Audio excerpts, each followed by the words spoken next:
Who came on the program? He hasn't been on the program in, what, 5, 10 years? You've been afraid to let me on.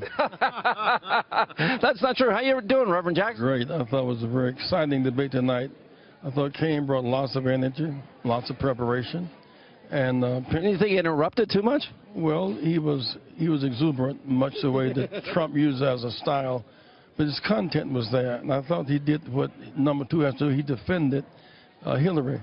I thought Pence did not defend Trump. He left his back uncovered. He was accused of... I disagree. Let me ask you this. Well, do you think we need higher... He accused him of not paying his taxes. He didn't try to defend it. When they accused him of investing in Russia and China, he didn't try to defend it. His attack on the Mexicans, he didn't try to defend it. Let me ask you a question. Would you pay more in taxes than you're supposed to? Well, not necessarily.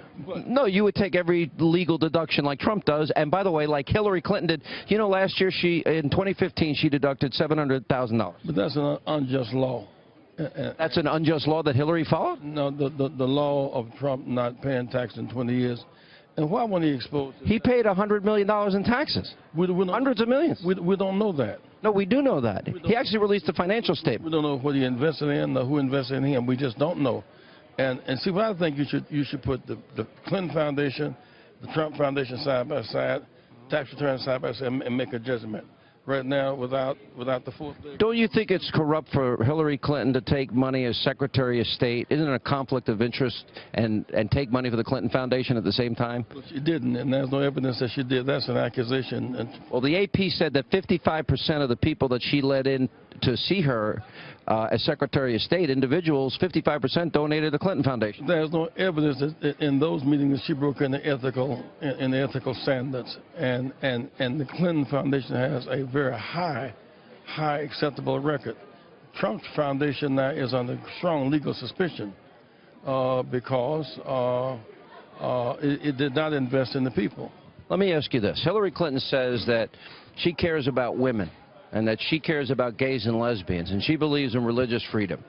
She took with her husband for the Clinton Foundation nearly $25 million from Saudi Arabia, a country where women can't drive, women are told how to dress, they're told whether they can go to school or work.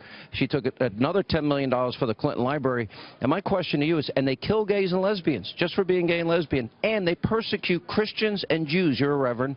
And my question is, would you take money from a country that kills gays and lesbians, persecutes women, Christians, and Jews? You have that problem in China and a number of other countries. No, I'm asking, would you take money from that country? No, would you? I would not be inclined to do it, but, you know, I think... So it's wrong that she did? No, I'm not saying that. I'm saying that there was no connection. She didn't take the money. Oh, the Clinton Foundation and the Clinton Library did? It went to the foundation. That did not alter the U.S. relationship with Saudi Arabia. I think that... Isn't that immoral, though, if you take money from a country that treats women like third-class citizens, kills gay and lesbians, and won't let you build a Christian church or a Jewish temple, you take money from them? Well, what about if a country take money from America, given how they've treated African-Americans down through history?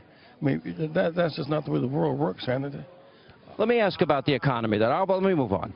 Since Obama's been president, we now have 12 million more Americans on food stamps, 8 million more Americans in poverty. We have the lowest labor participation rate since the 70s, the worst recovery since the 40s, 51-year low home ownership rate, and for black Americans now, 58% increase of black Americans since Obama's been president on food stamps, 20% increase black Americans out of the labor force.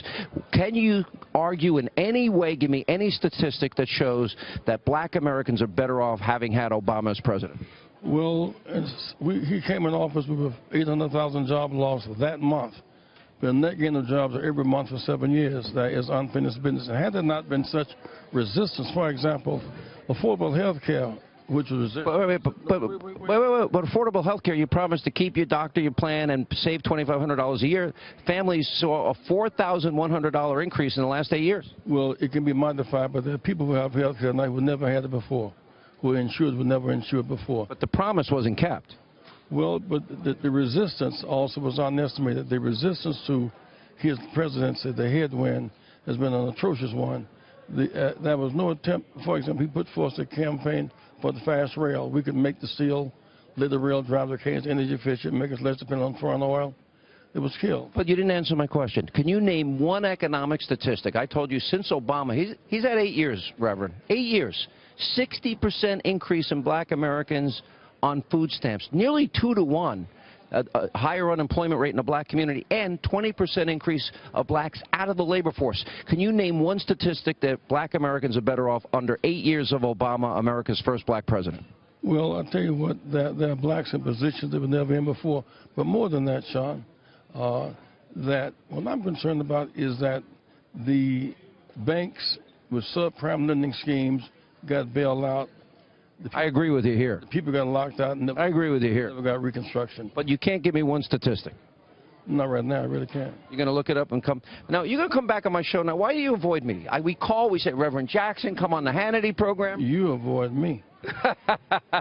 You really believe that? I'm not afraid of you, Hannity. You're not afraid of me? You No. sure? Say that for the audience. Look into the camera and say that. I'm not afraid of Hannity. I'm ready to take him on. All right, Reverend. God bless you. Good to see you.